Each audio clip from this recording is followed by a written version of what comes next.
dices. ¿Ya? Ya. Hola, ¿cómo te llamas? Mi nombre es José Pablo Sánchez. ¿Cuántos años tienes? Tengo 27 años. ¿Cuál es tu trabajo? Soy abogado, trabajo específicamente en la consejería jurídica del presidente municipal del municipio de Monterrey. ¿Y cómo estás el día de hoy? Bien, gracias a Dios, muy contento de estar aquí. ¿Tenemos tu permiso para grabar esta entrevista? Sí tiene mi permiso para grabar esta entrevista y difundirla. Qué bien, porque voy a ir a YouTube. Estamos haciendo una entrevista sobre derechos humanos. Nuestra primera pregunta es, ¿para ti qué son los derechos humanos? Pues, primero contestando a la pregunta, para mí los derechos humanos son prerrogativas que todas las personas tenemos solo por el hecho de ser humanos. Creo que esa es la definición más acertada de derechos humanos, y por prerrogativas me refiero a privilegios, pero no en el sentido negativo de la palabra, sino privilegios o facultades que tenemos solo porque somos humanos. Es decir, por ejemplo, la libertad de expresión, el derecho a libertad de expresión lo tenemos porque podemos expresarnos. Un perro no tiene libertad de expresión, porque no se puede expresar como un ser humano. Entonces, así me refiero en ese sentido. Privilegios que tenemos precisamente también solo por el hecho de ser humanos, derivado de nuestra naturaleza, nuestras facultades y nuestras posibilidades. ¿Podrías mencionarme algunos otros derechos humanos que conozcas? Sí, bueno, la libertad de expresión, la libertad de creencia, la libertad religiosa, el derecho de los padres a educar a sus hijos, el derecho de los menores a recibir una educación, el derecho a la propiedad privada. ¿Qué otra cosa? ¿Cuál otro estaría bien? O sea, ¿Salud? El derecho a la salud, el derecho al trabajo también, por ejemplo, el derecho al voto, el derecho a ser votado. Eso los denominaría, bueno, no los denomino yo, ¿verdad? Son algunos de los que están en los distintos instrumentos internacionales que regulan o sientan las bases del sistema internacional de los derechos humanos. ¿Consideras que algunos derechos humanos son más importantes que otros? Si crees que sí o no, explica el por qué. Yo creo que sí, en virtud de su función. Por ejemplo, definitivamente creo que el derecho a la vida es el más importante de todos, pues si no estás vivo no puedes ejercer ninguno de los otros derechos, y todo pierde sentido. En ese sentido, los iría acomodando en función de su relevancia social, por así decirlo, y los derechos que primero nos vayan permitiendo cumplir con nuestra naturaleza como seres humanos y nos vayan ayudando a alcanzar los propósitos para los que existimos.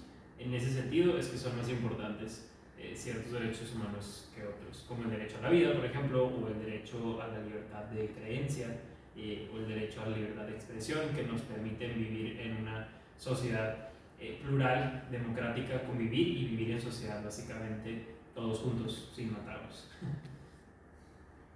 ¿Por qué crees que es importante conocer tus derechos humanos? Creo que es importante conocer nuestros derechos humanos porque de ese modo podemos saber mejor qué es lo que nos pueden hacer o no nos pueden hacer, concretamente el gobierno específicamente. Es decir, dónde está el límite de los derechos del Estado frente a mí y de otras personas frente a mí también, pero principalmente del Estado. ¿Tienes conocimiento de qué puedes hacer cuando te violenten tus derechos humanos en caso de que no te imaginas cómo sería? Sí sé qué cosas puedes hacer en caso de que violenten tus derechos humanos. Hay muchas cosas que puedes hacer, al menos en la vía jurídica. Por ejemplo, está el juicio de amparo. Puedes ir a la Comisión Estatal de los Derechos Humanos o Nacional de los Derechos Humanos, dependiendo del caso. Puedes ir a la Comisión Interamericana de Derechos Humanos, o puedes promover, por ejemplo, juicios de nulidad en materia administrativa, dependiendo del tipo de violación y del caso del que se trate. Pues hay una serie de remedios judiciales y legales en general que uno puede buscar precisamente para garantizar la protección de sus derechos humanos o una reparación en su caso. ¿Por qué existen personas que requieren una mayor protección de sus derechos humanos? Pues yo pienso, al menos en lo que ha sido mi experiencia y lo que he visto, que hay grupos vulnerables, personas que no es que tengan más derechos que nosotros, pero que dado su condición y su incapacidad de valerse por sí mismos, necesitan un grado especial de protección por parte de la ley, pero más importante que la ley en un sentido abstracto, necesitan una protección especial por parte de todos nosotros. Es decir, todos somos responsables de los más vulnerables. Entonces, ¿por qué? Pues porque son vulnerables, porque no pueden valerse por sí mismos. Entonces, por eso necesitan una protección especial a sus derechos, porque dejados a su suerte, la violación que podrían sufrir en sus derechos podría ser muchísimo mayor que la que podría sufrir yo en una situación idéntica, porque, por ejemplo, no sé, supongamos en el caso de una persona que es un caso terrible, pero que está muda y en silla de ruedas y quiere llegar y quitarle su casa de manera ilegal. Por decir un ejemplo como muy sencillo, ¿no? Pues a lo mejor a esa persona le va a ser difícil siquiera poner una resistencia física, ¿verdad? Al acto ilegal, y a lo mejor sí se la terminan quitando. No que no sea revertible, pero en el caso hipotético pues se la quitan, ¿no? Pero si intentan hacer conmigo, pues mínimo yo puedo defenderme por mis propios medios y eventualmente pues lograr un resultado mejor. Entonces, considerando ese ejemplo, creo que por eso, por su situación de vulnerabilidad y su incapacidad de ver por sí mismos, sobre todo. ¿Conoces algún caso en que hayan violentado los derechos humanos? Sí, conozco varios, pero ahorita, ¿quieres que te platique un caso en particular? Sí, puede ser personal. Sí, bueno, no es personal, gracias a Dios. Creo que nunca he estado en una situación en la que consideren que mis derechos han sido severamente violados, ojo. Pero, pero sí me tocó un caso cuando empezaba mi carrera como abogado, no que ya vaya muy avanzado, pero cuando estaba más, o sea, pues tenía menos tiempo de haberme graduado y demás. Me acuerdo que a través de un conocido me dijeron que había un migrante que necesitaba ayuda, que habían secuestrado ilegalmente, para ponerlo en términos como muy prácticos. Gente del Instituto Nacional de Migración lo había separado de la fila de migración para entrar al país en el aeropuerto aquí en Monterrey, de un vuelo proveniente de Sudamérica.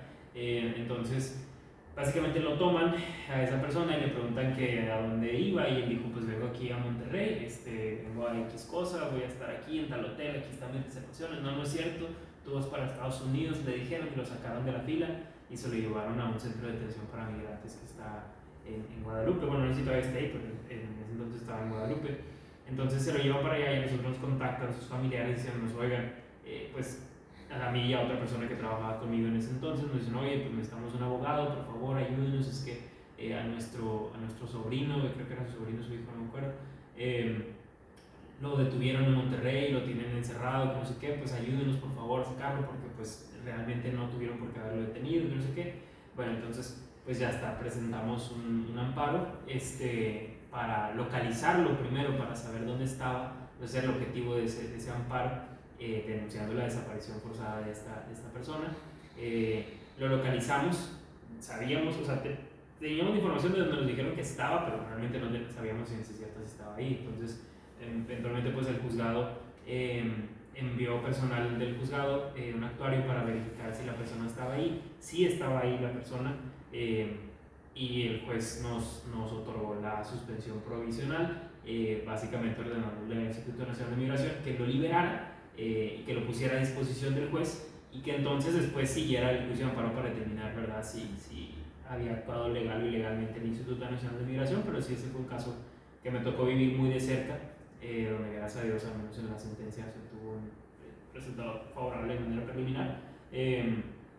Pero sí, eso fue un caso que me tocó ver como muy de cerca, de una detención total y completamente arbitraria, simple y sencillamente por su nacionalidad, a pesar de que no tenían pruebas de que iba a tratar de cruzar ilegal a Estados Unidos, que era lo que decían los del Instituto Nacional de Migración de aquí, que últimamente, si así fuera, pues es problema de migración de Estados Unidos, no de migración de México.